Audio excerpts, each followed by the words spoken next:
So yeah, this is my very first Q&A segment where I'm going to be answering all of the questions that you have about the music business, the music industry, and the game in general, right? So I'm going to be going through a couple of questions that I've got in my DM so far, and we're going to address them as quickly as possible. Let's get right into it. What is your take on balancing creativity with business acumen in artist development? I've said this a lot of times that in as much as you're making music as an artist, you're making the greatest music in the world, you also need to think about the business side of things. It is the business that actually makes the art make sense. Because if people are saying, oh, you make good music, you make this, you make that, and music is great and all of that, and you're not willing to pay for it, it's really not a sustainable business. You find out that in as much as art is art, you also need money. You also need to make money. So in the process of creating your art, you need to be thinking about how to market that art and how to place a kind of like monetary value on that art so that you don't go hungry. You don't become like a hungry artist, right? Because a hungry artist is a bad artist. How do I get my songs on editorial playlists? I tried pitching, it didn't work. The songs are hard as fuck. See, it's not about how great your song is, right? Editorial playlisting is a 50-50 thing.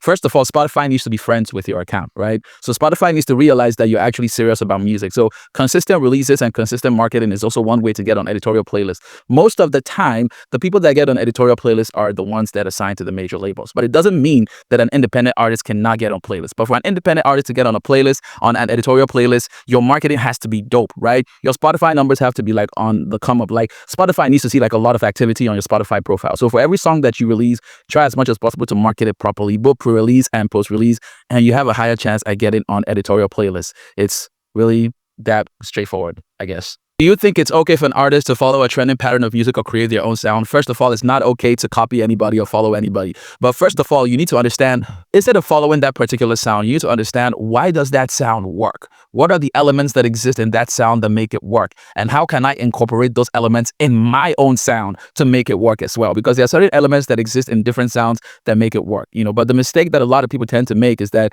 they copy verbatim without trying to understand the elements that exist in that particular trending sound that makes it work and how they can incorporate it into their own sound. So as for the second part of the question, where it's about, okay, artists losing their identity, I don't think that is really the case. I just feel like, yes, in as much as a lot of people are trying to like copy and stuff, the people that sound like Omale, the people that try to sound like Fola and stuff like that, I still feel like there's still a lot of artists that have special sounds, special music and all of that, right? But I mean, the game is the game, last, right? People are trying to look for the next big hit, and in doing that, they can, kind of like copy some things here and there. But the goal is to figure out the elements that exist in that particular trending sound and figure out how to incorporate those elements in your own sound. And that's how it really works. So yeah, that's it for this particular segment. I can't cover all of the questions, but I'm going to do that in subsequent videos. So keep sending your questions and maybe dropping it in the comments or sending it to my DM. I'm going to address as many of them as possible. And yeah, I'll see you guys in the next video. Keep following for more videos like this.